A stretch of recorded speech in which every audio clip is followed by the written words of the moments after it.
This special edition of The End Zone is sponsored by Osage Casino Hotel.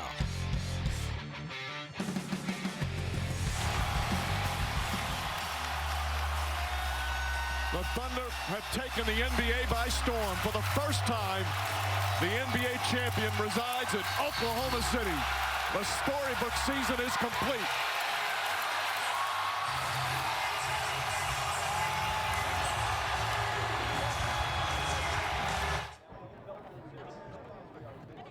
A historic night in the state of Oklahoma. The OKC Thunder are the 2025 NBA champions. Along with Josh Callaway, I am Colby Daniels. It is a wild scene at the Paycom Center. We are just moving past the celebration phase, the Larry O'Brien Trophy. Hoisted into the air here at the Paycom Center. Fans going absolutely bananas. People still throwing confetti in the air. It is a wild scene here. We have coverage all over the state of Oklahoma, around OKC, around Tulsa. It is going to be a celebration throughout the night into the early morning hours of Monday. And don't forget, we have a championship parade beginning at 10:30 on Tuesday morning. But this was an ugly game for a while. Yeah. The Thunder ultimately took over down the stretch, didn't leave much in terms of the drama department in the fourth quarter, but they were really able to take care of things. It never got close, and you just felt that championship energy building down the stretch, and here we are in the middle of a wild scene where Oklahoma City is celebrating a world championship. The party has only just begun, I think, in Oklahoma City and across the entire state of Oklahoma. An unbelievable performance when they had to have it from their MVP. I mean, Shai Gilgeous-Alexander was the difference. You know, the first half was a little kind of clunky, like you said, in a lot of ways, kind of ugly basketball, frankly. Jalen Williams and Chet Holmgren took a little time to get it going, but they found in the second half, SGA met them, and the single greatest accomplishment, I think, in the history of Oklahoma sports today to win this title. You know, OU football is probably always going to be king in Oklahoma, Yeah. but for the Thunder, little old Oklahoma City, to win an NBA title, it's hard to fully fathom it, you know, in Right, the moment, right. the magnitude of it. Just an unbelievable night here in this state, and one that I think, you know, certainly us too, and everyone's going to remember for a really long time. I mean, look, the NBA is a global sport, right, or a Yeah. global league. 214 countries were broadcasting this. I mean, members from, I feel like half of those countries were at these NBA finals lot, at the yeah. Paycom Center, and the eyes of the world were on OKC, and they were able to get it done in a game where I think there were a lot of mixed emotions coming into this, especially after Game 6 at Indiana, and they faced adversity once again. They kept the trend of not losing 2 games in a row, Yep. and responded in a big way. And at the end of the day, they are NBA champions. Shai Gilgeous-Alexander is the NBA Finals MVP. And as the clock hit 0 and the confetti fell and the music was playing and fans started trying to rush onto the floor, some of them successfully making it. Yeah. This thing getting roped off and the celebration beginning. Just to see the look on the face of Clay Bennett, the look Yeah. on the face of Sam Presti, Mark Dagnall, it was pretty incredible. Oh, I mean, just what a moment, you know, Sam Presti, like you said, Clay Bennett. I mean, there were people openly weeping in here. I mean, it's hard to, you know, again, pull it fully into context what it means to the city and the state of Oklahoma to kind of get over this hump. And, you know, this franchise has been really competitive and played at the highest level really since its inception. But there's been a lot of heartbreak, right? A lot of really tough moments in this building, even a lot of tough moments. And to get over that hump, you know, tonight, they had to lead Indiana. All the credit in the world. The Pacers, just the definition of would not die. That continued tonight. Even with the injury of Tyrese Halliburton real early, they still responded and managed to kind of get back in it late. It got a little tight in here late in that fourth quarter, but Oklahoma City found a way to respond in the late moments. And once this place kind of finally let itself relax and start to see, like, oh, man, they're going to do it, it was an awesome atmosphere in here all night. But once they kind of flipped that switch the final couple minutes, it was just the party was on at that point. An unbelievable atmosphere, and again, something I think we're all going to remember for a long time. Most of the players' families are still celebrating behind us, players on the floor, friends and family. I know a lot of the fans have really started to file out, and they're going to whatever, you know, celebration. I'm sure they're in the streets right now. In the streets, in the park, maybe climbing buildings, who knows. But OKC is going to be an absolutely wild atmosphere tonight. We just had Isaiah Hartenstein next to us. He was holding his son throughout most of the celebration. Who was asleep somehow. Yeah, who was somehow asleep as the crowd is just off. going absolutely crazy. But, I mean, it's a historic night and one of those that you'll always remember where you were. I think even for people that weren't here tonight, you'll remember where you were when the Thunder won a world championship. And it's crazy to think that, this organization hasn't been around for 50 years, hasn't been around for 60 years. They got to OKC, 2008? Yeah, and right. They are now world champions. And, I know there's a lot of talk about dynasty and how young this team is. And, sure. I don't think you really have to lean too much into that. It's about now, the moment. And, you never know what might happen, but to get this one is just absolutely iconic. No, and we talked about it before. You can't take it for granted. It's not a given that they're going to be back here. So to take advantage and get this done is a big deal. Jalen Williams at the podium. Let's go to him at postgame.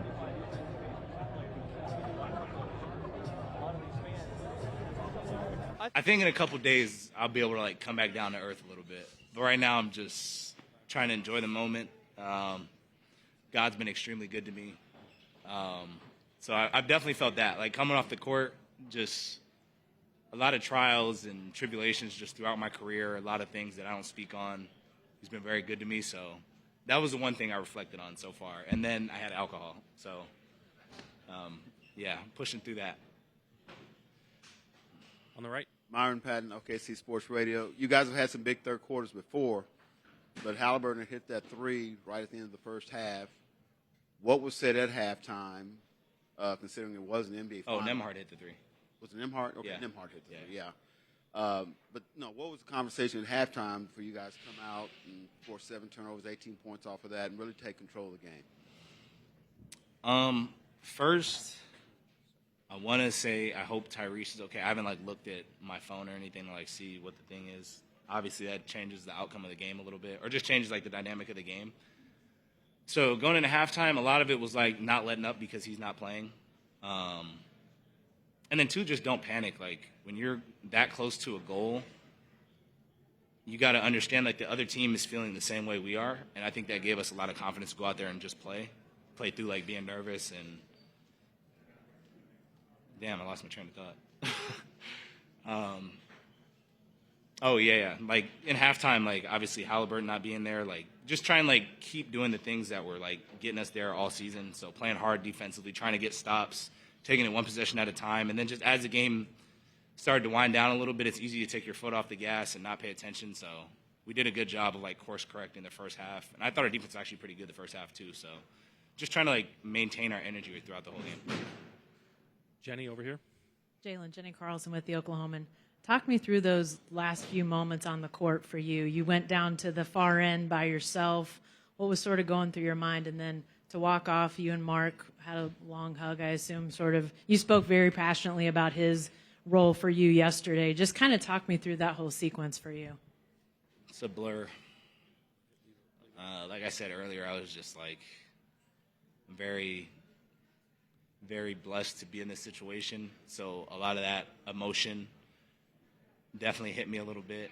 Like I said, there's a lot of stuff that I don't really speak on, like everybody in the room. So it's just a lot of the emotions from that kind of hit me to be able to push through, and coming from not being known in college to 3-4 years later being an NBA champion and having an impact on a championship team is God's gift for sure. So it's been really cool to get that. So that was a rush of emotion. And then I looked up, I messed up and looked up, and my mom was crying in the stands, and then that made me start tearing up a little bit. So that too kind of was some of the rush of the emotion.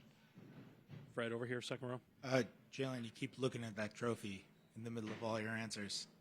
When it was first handed to you, what is that moment of literally holding that trophy that you've heard about your whole life for the first time? Well, it's heavy. Heavier than expected? Honestly, the other one I think is actually heavier than this one, I think. So that was cool. It doesn't feel real. Everything, the last minute and a half of the game didn't feel like I was there anymore. It kind of just felt like I left my body a little bit and just watched myself get it and do that whole thing. It still doesn't feel real. And I'm just kind of starting to try and think back to the beginning of the season, and it just feels like a complete blur up until this point. But just looking at it right now is it's very weird. It's a little humbling, I think. Just have a lot of emotions with it. It does not feel real at all. Second row on the right. Justin Martinez, the Oklahoman. You've always been someone who's prioritized team success. Before tonight, you're one of the few guys on the team who didn't have a championship of some sort at some level. Just sorry to throw that out there, but what does that mean to you now to have something like this after all the individual sacrifices to add to your trophy case? It's a good first one. Yeah, like I said, it's just coming into the NBA, I really wanted to win. Oh, okay. What's up? Isaiah Hartenstein from iHeartMedia. How does it feel to win your first championship? Actually, you know what's crazy? He low-key asked me the same question. Well, I'm asking you again. I didn't get on record. Okay, well, I'll answer for both of you. Yeah, like you said, like being close a couple times in high school, and then in college we were never close. I thought that was pretty cool. My fault. Like I said, it's surreal. It's a blessing. It's great to be able to win it with idiots like Hart. It's cool. But yeah, it's just a lot of like sacrifices. Everybody makes sacrifices on the team, so mine aren't like super special, but it's just dope to be able to do it more so with like this group that I consider family. And just like I've been super fortunate to like be around them. And like the way we hit it off my first year as a group is just special, and to like maintain that through 3 years to win with them is something I couldn't have dreamed of, something I didn't think would happen when I first got into the NBA. So it's been really cool. Thank you. All right, that was Jalen Williams from the press conference podium. I love that he said to win it with an idiot like Hart. Yeah. I mean, that's just one of those things you joke with your buddies, right? Like, yeah. It just shows the closeness of this team. And I think I can say this about both teams that participated in the finals. Both of these teams had great team chemistry. Both of these teams were groups of guys that really, truly liked each other and got along. And I think that's why we saw such good team basketball in this series. And ultimately, Oklahoma City gets it done. Just an incredible night here in Oklahoma City as the Thunder are world champions. Let's check in with our own Christina Santiago, who's at the Thunder One Oak Field watch party. Christina, what's going on there? Colby and Josh, I am with one of the most die-hard loyal Thunder fans. They have been waiting. Guys, you don't understand. They have been waiting since the ceremony to talk to you guys and share what this means to not just the city of Tulsa, but the state of Oklahoma. Guys, what does this moment mean to you all? It means a lot, especially considering where we came from in 2012. I mean, we've got good people here. We got good family. Shout out to Jalen. Shout out to SGA, Chet. We brought it home. Let's go, OKC. We've been waiting for this moment so long. It's just about time. We need this. We needed this bad. We're champions! Anything else that you guys want to share to our viewers or also to the Oklahoma City Thunder team? What do you guys have to say to them? This is just the beginning. Colby and Josh, they said it best. This is the beginning. History was made tonight, and we all experienced it. Back to you guys. Thank you, Christina. What a crowd. That's awesome. And I can't wait to just hear from all the different watch parties around Oklahoma and the excitement. You know, this is what sports is about, right? Yeah. I mean, it's about that diehard fandom, about participating in every watch party and watching every game and enjoying your it's a crazy scene down here. You almost had a light. We almost had that lights. was a heck of a save with the thank foot, you, by thank the way. you. I was once an athlete, not anymore, but that's about all I got. But yeah, I mean, like ultimate fandom to finally experience your team winning a championship and that pure joy. I mean, it doesn't get any better than that. All right, we got to take a timeout. Thunder are world champions. Along with Josh Callaway, I am Colby Daniels from the Paycom Center. We'll be back with more championship coverage next here on the End Zone.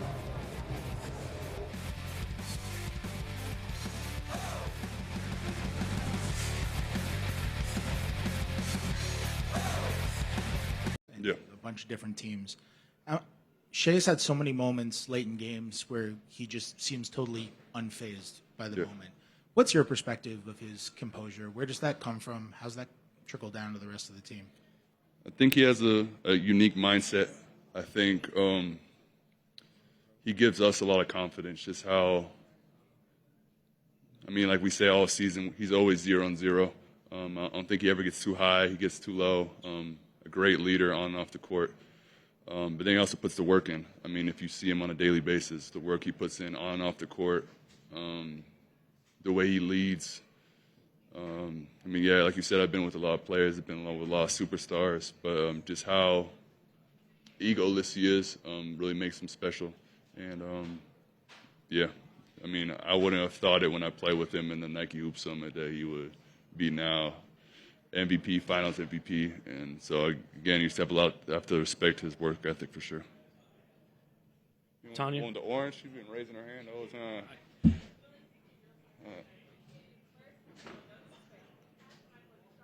Yeah, Sean. She asked, how you doing? How are you feeling? I'm Valencia. How are you feeling? Good. And it happened years ago. Oh, too much? Okay. Okay, we'll do the post interview. Good job. Great job, Sean. Isaiah, thank you for your time and congratulations again. I really just want to know, since you brought out Sean with you, when times get hard and he's out there trying to accomplish his goals, what advice will you give him about reaching it to the top? Think just staying in the present moment. I think that's the biggest thing. I think I've been through so many ups and downs in my career. I think when you get too far ahead or too far back in life, that's kind of when your emotions get too much. And so I think just staying present, working as hard as you can, and just knowing that there's going to be times where everything doesn't work out, but I think everything happens for a reason. I don't think I would change my career for anything, and I think that helped me in moments like these, for sure. Tanya here. Isaiah, Tanya Gunguli, New York Times. What was the celebration like when you guys got to the locker room? Because when we got there, there weren't bottles being popped like you normally see. Do we miss that? And how much? I mean, first of all, none of us knew how to do it, so it was more like like YouTube tutorials, and so we were just asking AC how to do it, and so it was a kind of not really in sync because no one knew how to do it, but yeah, shout out to AC for kind of teaching us how to pop champagne, I guess. Tim, last one, back right. Tim Reynolds, AP, all the way in the middle. Isaiah. What's up, bro? You seriously didn't know how to open a champagne bottle? No. I mean, when I won in Lithuania, they just drank hard tequila, so there was no just hard liquor straight. So yeah, we had to learn from AC. And here's my other son. It's my big son right here.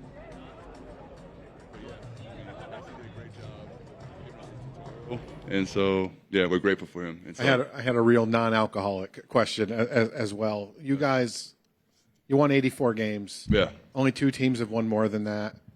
You guys scored more points in a season than any team in NBA history. Yeah. And you're the youngest champion in half a century. How real is it to think that this could just be the start of something really, really good for you guys? I mean, that's a hard question. I think, again, yeah, well, we're going to go have some fun, but I think we have a good chance. But, again, you always have to prove it again. I mean, if we get, let's say the next season starts, training camp, everything's 0-0. It doesn't matter what you did the year before. But I think we have a good group of guys. But first we're gonna focus on having a little fun and going from there. Everyone, Chet Holmgren, enjoy. Let's go. Thank you.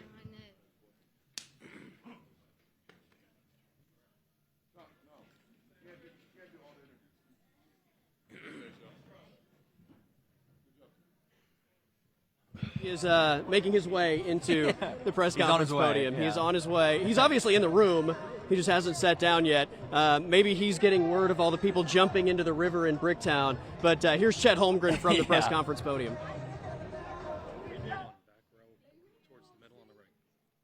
First question on that 6th row on the right. Kelly, go the Athletic. Chet, it seems like this team gets super aggressive defensively when it's you or Isaiah and then 4 guards. Why do you think that formula has been so successful all season long? I'd say it's all about trade-offs. As many compliments as I have for myself and Hart, we don't move our feet quite like some of these guards. The guards that we have are special on defense with their ability to climb up in the ball, play the passing lanes, really, cover distance, cover ground quickly. So when you have an extra person out there doing that, we're able to kind of really turn up the heat. I'd say, and it's all about trade-offs. You're a little less little less adept on the glass when you're small, a little less rim protection out there. But the trade-off is you can play the passing lanes, you can climb up and pressure people more. So we saw it tonight. We saw how special our guys are on defense, and I'm just so happy we were able to win. Jenny, second row. Hey, Chet. Jenny Carlson with the Oklahoman. Before the final buzzer, I saw you go over and hug Clay. Talk to me about his role in all of this, but also Mark's role. He so much gives you guys all the credit, but curious if you just talk about his fingerprints on this championship. I would say three of the biggest people in all this is Mark, Clay, and Sam. I'm not out there on the floor if those three don't believe in me. So, as much as this was for myself, teammates, everybody else, it was for those three. They believed in me from the moment that they drafted me. And, I just really wanted to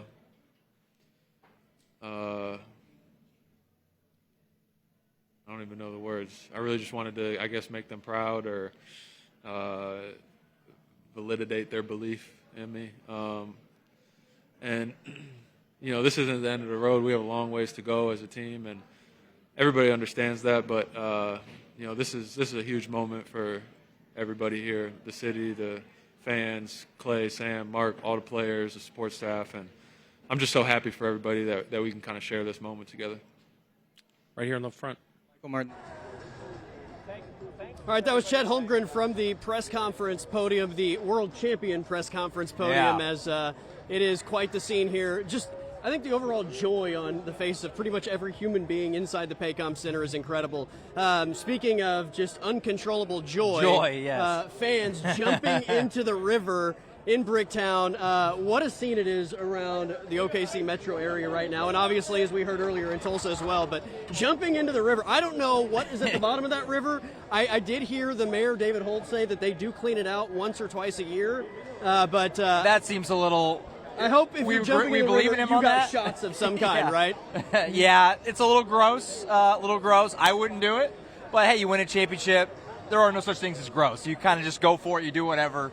You enjoy it, bask in it, OKC. But that's right. You might want to take a shower. That's after. right. Yeah. Celebrate the championship however you want, as long as it's not hurting other people. Sure. And look, I don't think anybody else is getting hurt by you jumping in the river, so pretty cool thing there. All right, we're going to take a timeout. We'll have more press conference podium and celebration around the state of Oklahoma coming up next on the End Zone.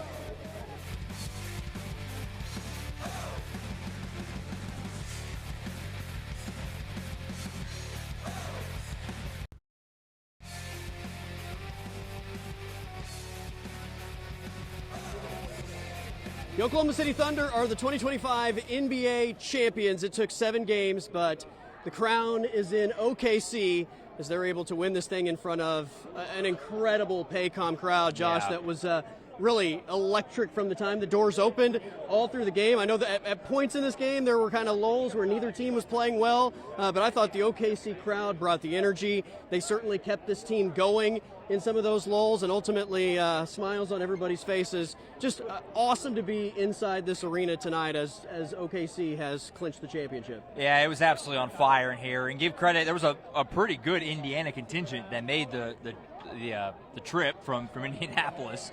But yeah, it was absolutely rocking here. We said before the game, as good as it can get is probably what we're going to get, right? I mean, as good as a crowd as Thunder fans can create, and really any NBA crowd can create, was probably what we were going to get, and it was absolutely like that. It was absolutely rocking all night long. And in particular, I'll never forget in that fourth quarter when they kind of got a little bit of some cushion. It wasn't dumb by any means, but they could start to taste it a little bit.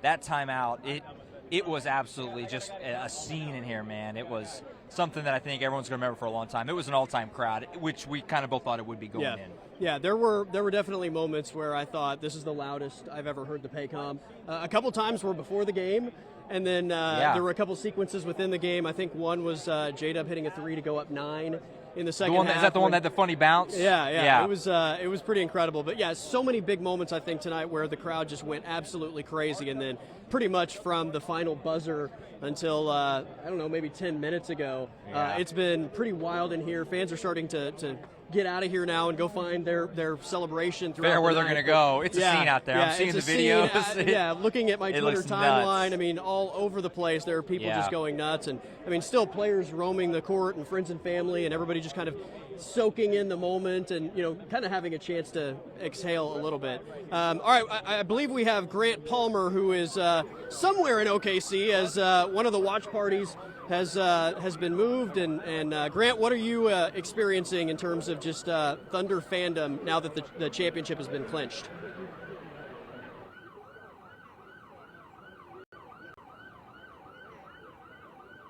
Hey there, yeah, we are live at downtown Scissortail Park. We have a very large police presence going on right now. There were fireworks going off, but then we did hear gunshots, and we can confirm that one person... my apologies. We can confirm that one person was shot here in Scissortail Park. We are unaware of their condition right now or the identity of the person who was shot, but once again, a very large police presence just moments after the OKC Thunder's victory in the Game 7 NBA Finals. We still have a lot of people down here, tons of cop cars, sirens, first responders trying to clear the way, clear the roads, get people to get out of the way. But once again, one person was shot here in Scissortail Park about an hour or so after the game, or a little bit less, and we are unaware of their condition right now, but we will continue to keep you updated as we learn more information. Reporting live, Grant Palmer, News Channel 8. All right, thank you, Grant. You hate to hear that, especially on a night that everybody is experiencing joy of this magnitude, right? So it's unfortunate, and certainly our thoughts and prayers with whoever that victim is, and we hope their condition improves throughout the night. I believe we have another Thunder player at the podium as the celebration continues here at the Paycom Center. Just like if you want to flip a screen or attack the paint, why do you think that works so well in the system with you and Mark? I think just through my career, I've figured out that I can do stuff that's not necessarily sexy or not necessarily like the mainstream,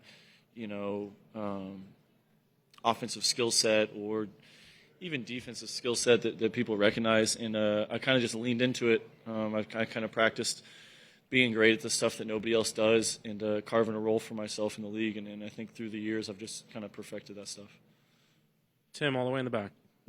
Alex, Tim Reynolds with the AP. When Isaiah was in here, he revealed that there was some difficulty getting the corks out of the bottles and that you had to do some educating. Yeah.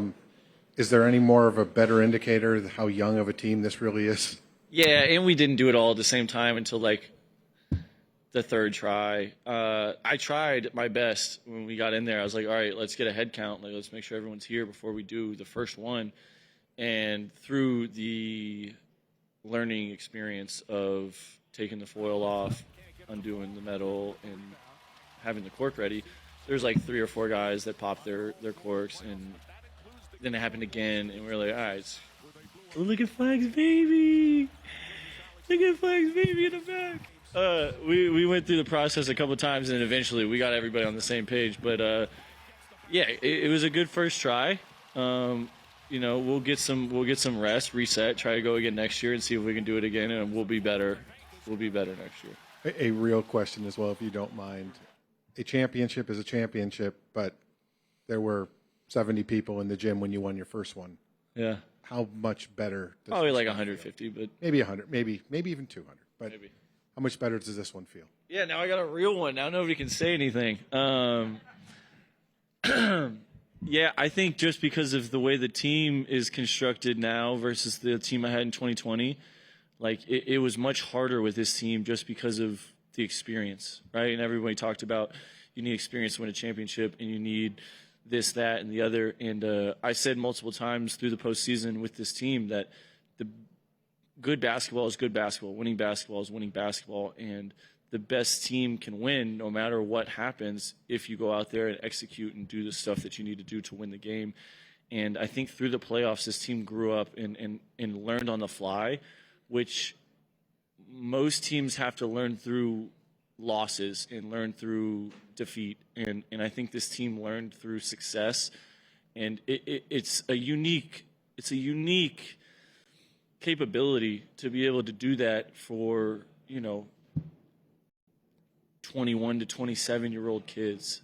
And for me, I've seen greats do it, so I knew the way, I knew the mindset. But to see these guys do it, man, it's really cool to see it in person, and I'm so happy for the guys just to be able to figure it out and to be able to get this done.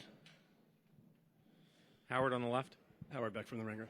Alex, you mentioned being part of one of these before with a veteran team. This is a much younger team. You also have seen how hard it is slightly. to keep a team together and try to make a run. Is it, I know it's just still in the moment, but is it tempting to think about, given the youth and all the development that could still happen here, of how much more could be ahead of this team, how much more success? Yeah, I mean, at this moment right now, I'm not thinking about much. I'm thinking about succeeding and winning and celebrating with my brothers. But, yeah, I mean, you're not guaranteed anything in the league, and I think that's the biggest thing that happens year to year that people forget about. You have any moment your team can change with a trade, with an injury, with something that's out of your control. To be able to get to the pinnacle of this sport and win it is, nothing short of extraordinary. And to think that you can just walk in and do it every single year is a little bit naive. But be rest assured, we'll show up day one next year ready to get better and ready to chase this again. Again on the left. Whenever you won in 20, LeBron was the leader of the team and arguably the leader of the NBA at that point. Just talking about Shea and his leadership of this team, can you just talk about, his potential of being someone like a LeBron James that not only could be the leader of a team, a championship team, but eventually the leader of the NBA? Yeah, I mean, comparing to LeBron is a crazy start just because LeBron was anointed at 18 years old and surpassed everything that has ever been put in front of him. But as far as, face of the league and best player on best team, he's got that capability. I mean, clearly the year he's had, MVP, Western Conference Finals MVP, champion. I don't think anybody in here would question his ability, and I think the thing that sets him apart is he'll probably be hungry for more. He probably won't be satisfied with just winning this one time. He'll want to do it again. He'll want to be better. He'll want to see how he can tweak and maneuver his game to better fit and take advantage of the way people guard him. And that's just a special ability that he has mentally to be competitive and want to be great. Jenny? Alex, Jenny Carlson with the Oklahoman. Mark might be one of the most even-keeled people on the planet. Did he smile tonight when he came and talked to y'all? We haven't seen him yet. Oh, okay. I'll give you a report later. Please do. But very low-key. Did you see him crack at all? Emotions and all of this? Or did he maintain? And what does that sort of just say about his imprint on this team? No, I mean, he's, he won Coach of the Year, was it last year, I think? And arguably could have been again this year, but, that's like a year in, year. They don't give that back-to-back to coaches. That's not a thing. Man, his ability to collaborate with his assistants and then come together and have a clear, concise message for us is second to none. He does a great job of pushing buttons when he needs to push buttons. He does a great job of figuring out solutions to problems. And then he does a great job of holding people accountable, which is a huge thing in the NBA. Because, we talked about Shea's year. He's MVP. He's Finals MVP, all that stuff. And he told him how he needed to play better after Game 6, and he was really sticky, and he needed to move the ball. And Shea had, 12, 13 assists, probably a season high for him, and on top of doing all the stuff that he normally does. And I think that's one of the unique things that Mark brings to, the coaching aspect is just his ability to not really care about quota, his what the status quo is. He's going to coach how he knows to coach, and it's the same way that he coached me when I was on the G League 9 years ago, and that's probably the reason that he's had as success as he has, is he's been true to himself. Barry, straight ahead. Tulsa World. You guys played a pretty good defensive first half. You start the second half. Indiana goes 4.5 minutes without scoring. Seemed really out of sorts. Start the third? I mean, to start the third quarter, yeah. What did you guys do start that second half that really turned up the defensive pressure? Yeah, I mean, the game just came down to winning coverages and then winning closeouts. I think in the beginning of the game, we did a really good job of closing out to their guys and taking away shots, but then also winning drives, and then got a little loose late first, early second. And then to start the third, we kind of knew what it was. Like, we held them to 48, and Nimhard hit like a 30-foot step back at the half. So, like, you can't be too mad and too upset about defensive intensity and execution in the first half. We knew that it was probably going to be more offensive stuff that was going to open the game up for us. But even saying that, like, our defensive mindset and just execution started the third and then started the fourth. Like, they were at 68 for a long time, started the fourth, which gave us that separation, which we've talked about in this series, that they're going to make runs. They're a good team. They don't give up. They play with heart, and they made a run. But we had to score at 20 instead of 10, and so then it wasn't a 1-2-point game. It was still a 10, 11, 12-point game, and I think that's really what gave us that window to win the game. Last two questions in the center and on the right. Valencia King, Real Talk Sports. Alex, you mentioned a few games ago not to congratulate you earlier, so officially congratulations. Yeah, thank you. Appreciate that. Of course. My question is, we talked to you a lot about your veteranship on this team, but I'm curious, as a veteran, what have you learned throughout this journey from the young guys, whether it's new music, new dance moves, even non-basketball related? Yeah, no, I'm still pretty in tune with the music. They make TikToks, and I've abstained from that. I might get roped into one of those in the coming days just because of happenstance. But this group has like I talked about it up on the stage after the game. They have a joy about them. They have a unique maturity that comes with a lack of experience that's rare. And I think just being able to show up and everybody accepts everybody for who they are and able to be themselves and really impact the game and impact the team with who they are naturally, it goes a long way, and I think it really helped us through the year and then obviously through the playoffs. Last question, second. All right, that was fan favorite Alex Caruso, who, by the way, was pumping up the crowd at every dead ball in the final minute, just throwing his hands in the air. Yeah. The crowd was going nuts. It was really awesome. He was sparking, I think, the excitement over the championship. Speaking of championship gear is now being consumed around the state of Oklahoma as I think a lot of fans, like, as soon as the game was over, got in their cars and drove to be among the first people to get their hands on the championship merch, which, by the way, the championship merch that the players are wearing, the hats and the shirts, A+. I love the hats in particular. When they were up there on the stage, I was thinking these hats are really solid. It's a cool look. Good looking hat, yeah. Yeah, and the shirt kind of is a throwback type of feel, so I absolutely love it. The Thunder are the NBA champions. We'll take another timeout. We're back in a moment here on the End Zone.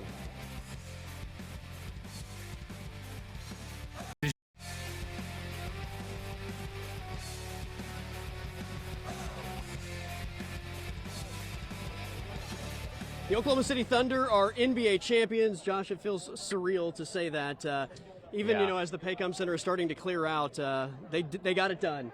It took 7 games, but tonight was an incredible night, do or die, and ultimately the Thunder are champions. Let's listen into Thunder head coach Mark Daigneault, who is at the press conference podium. His third season, but just the versatility, all the boxes he checks. He's good at everything. There's nothing he can't do on a basketball court, and the cumulative effect of that is he impacts every game and is a great player that is still growing and still improving, but I'm just so impressed by him and what he can do on the court. Back left. Mark, whenever you made those hockey line changes at the end, you had an embrace with Alex Caruso. And have you thought about your journey with Alex at all and kind of where you guys started in the G League and now being NBA champions? Yeah, that was a time warp, that moment. Dort, he was out here guarding, 50 feet when it was COVID and there were no fans in the stands and we were winning 20 games. And Shea, NAC, Dub. I mean, just the history that we all have together and the work that we've put in together. We've hung in there together. We've stayed together, the whole team. But I can't describe it. It was a special moment for me. Fred. Mark, you guys had one of the quickest turnarounds in league history. You just mentioned, winning 20 games not that long ago, losing 60 plus, I think, 2 consecutive seasons. What is it about the character of the organization, about the character of the team that allowed you guys to make such a leap so quickly in that time? I've called the guys uncommon many times, but I really believe that. I mean, just the way they operate, the way they behave, the way they compete is uncommon in professional sports. It just is. And then I also think, the organization's been at it for a long time. And before this build, Mr. Bennett's been here from the jump. Sam's been here from the jump. And those two guys have built a first-class organization, the vision for that, and then the work that's gone into that. Really put the wind at our back when it was time to start, from scratch, really. And, so that was a huge thing. I mean, as young as the team was and as new as everything was, there was so many people from Saint to Donnie Strack to Ayanna to Matt Tumbleson that were in place. Sam, obviously, his group, that, the players were young, but the process and the systems and the environment were seasoned, and that gave us a huge lift. And you add the players we had to that, and that's how I think the speed happened. And good fortune. We got lucky in some ways. Myron up front. Myron Patton, OKC Sports Radio. You've had big third quarters before, but this is the finals. What was your conversation at halftime like? Because defensively, you guys really kind of came out really aggressive. They kept calling timeouts, but the avalanche was underway. Yeah, I mean, you watch any Game 7 of the finals, any Game 7 period, but Game 7 of the finals, it's a different feeling. It's a different level of pressure. The gravity of the game is overwhelming for everybody participating. And I thought in the first half you could see that, I think, certainly with us, but with both teams.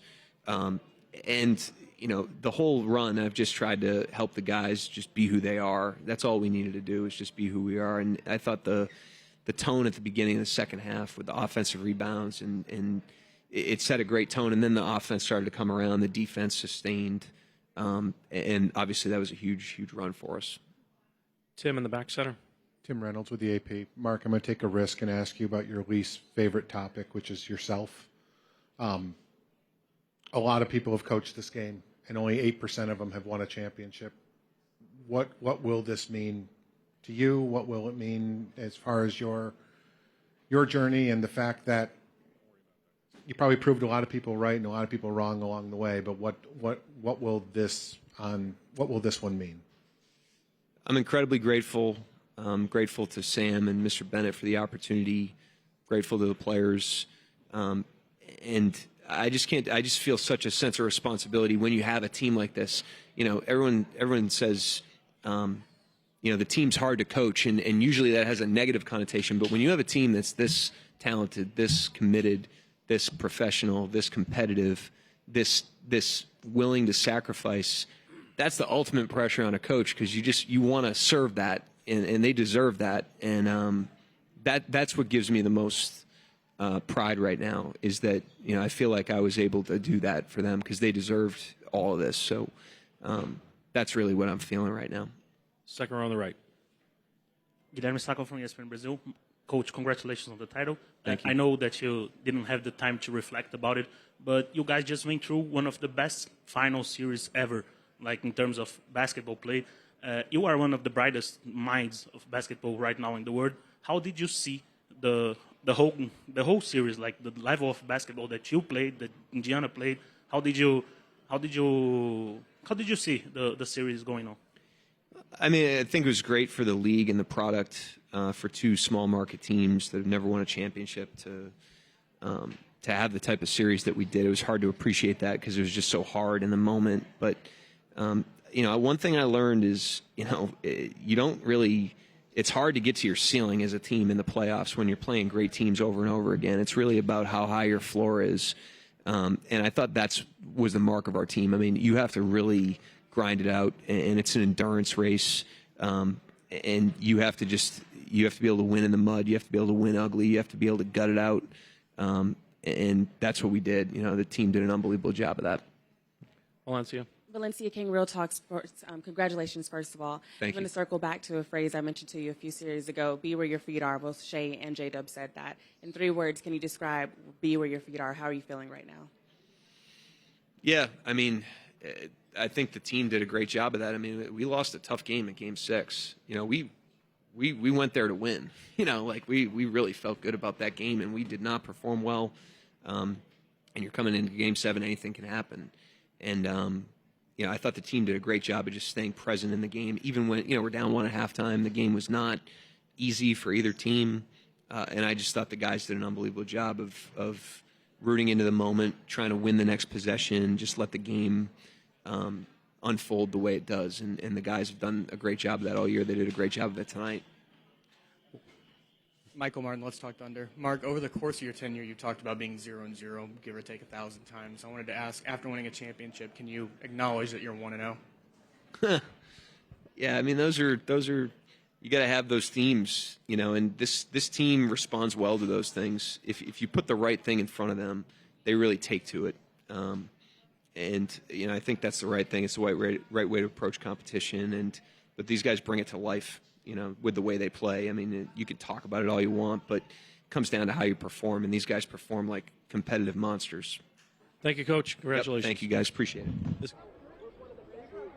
All right, that was Thunder head coach Mark Daignault as the OKC Thunder are world champions.